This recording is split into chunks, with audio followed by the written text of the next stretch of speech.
Hello fellow YouTubers and world, I'm Elric here on Tech Tomorrow, and we're about to bring you an unboxing and first look of the brand new flagship phone from LG, the LG V20. Now you guys might be asking why I'm not doing a full review, and I just want to state right off the bat that some people out there do have reviews, but these reviews should all be taken with a grain of salt because LG has specifically said that there will be a couple of different features when the model actually gets released into the United States.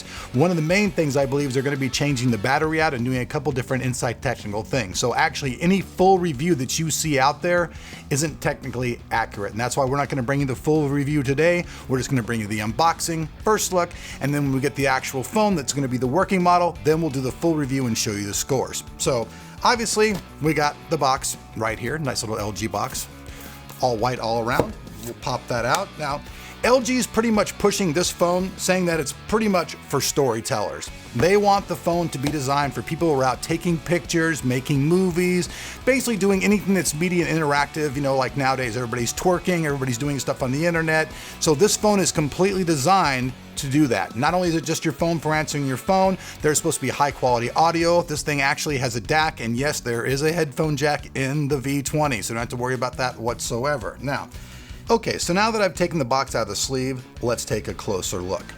Over here on this side, you guys can see we have the LG V20 phone. We have the accessories, the power plug, and the charger.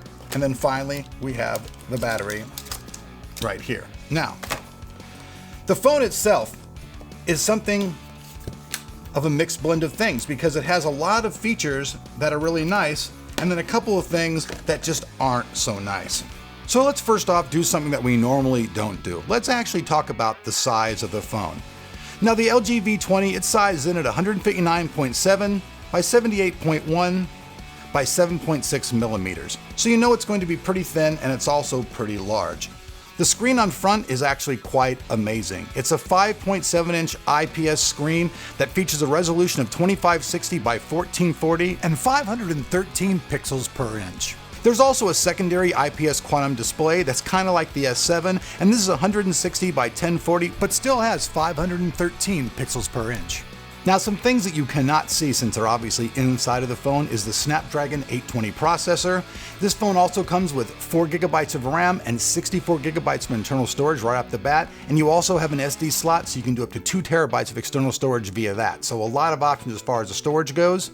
Now, these guys are really touting all of their audio features on the phone. Like we said before, there is an audio jack still, so you stick it on an analog jack, and then there's actually an internal built-in. There's 4 different DACs inside of it, so your audio experience should be very, very well through your headphones. Since it actually has a DAC built inside of it, that's geared for good audio. There's also 2 stereo speakers.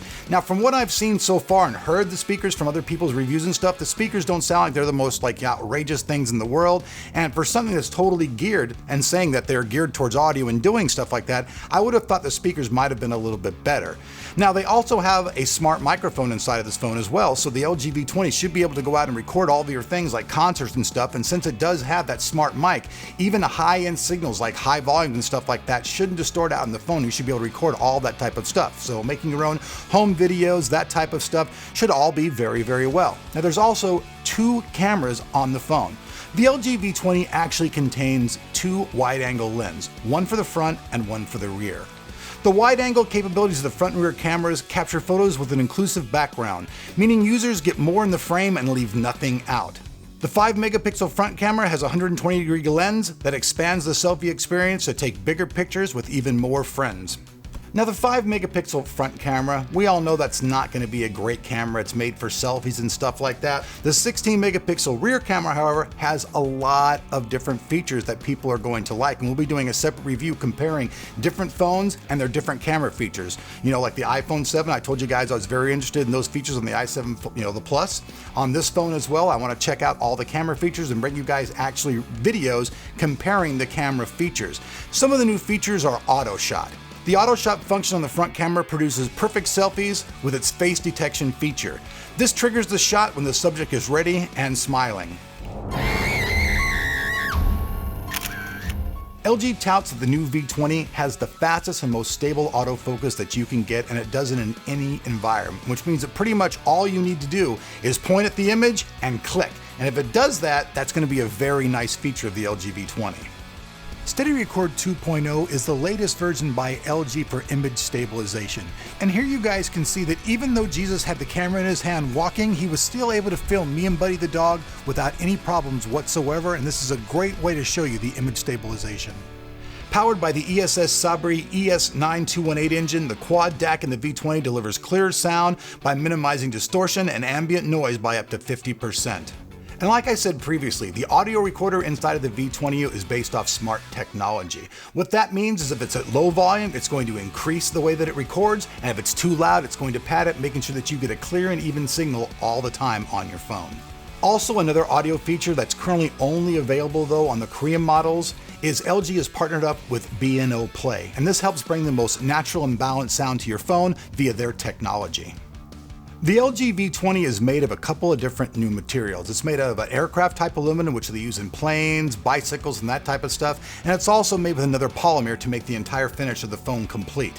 Now, some things about the LG V20, which I was just kind of like shocked about, is that there's no dust or water resistance whatsoever on the LG V20. And I would have thought that, with all the other features they're throwing into the phone, why isn't there anything like that? You see all the other phones that are being released, they have at least some type of water or dust resistance, and this phone is kind of lagging in those areas. So if you drop it in water, you get it too dusty or whatever, you may have some problems with the phone. Now, the good thing though is that this phone has passed all kinds of drop tests. So from a 4-foot angle, they've dropped it on its face, on its side, around, and they say the phone is very, very durable and it's up to military specs. So that's a good thing about the phone. I mean, I don't really know how much, the dust and water protection really comes in for a person who just uses their phone in their house or for business. I mean, if you're not out in a lake or, being around any crazy area, you'll probably be just fine, but it definitely has to be mentioned when we're talking about the LG V20. I think one of the biggest things though about LG's V20 is it's going to be released with Nougat 7.0. So it'll be the very first smart device that's out in the market to have this on it. So LG's got something going on for them there. They'll actually be a little bit ahead of the pack when they release the LG V20 this month. Another thing worth mentioning is the new mobile user interface, the LG UX 5.0 Plus. The LG V20 comes with the mobile user interface LG UX 5.0 Plus to make it easier to use. This technology was first introduced on the LG G5, and basically all it has been done has been updated to make it more user-friendly and more ergonomic for the user.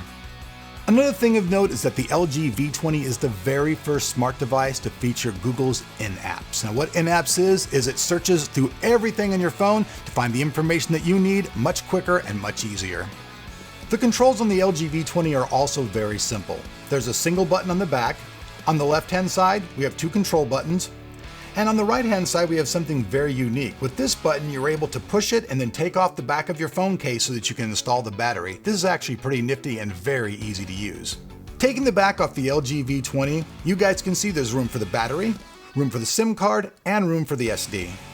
All right, tech fans, so there you have it. The unboxing and pretty much first look of the LG V20, the latest flagship phone from the people over at LG. We'll have a full review on this phone in just a couple of weeks when we get our sample, and this phone will be released later on this month, first in Korea and then around the world. I'm Elric, you've been watching Tech Tomorrow. Down below that like button, we'll have more information, so if you want to check out more information about this phone for yourself, you can do so. We'll see you guys back here on Tech Tomorrow for more tech, and soon the full review of the LG V20.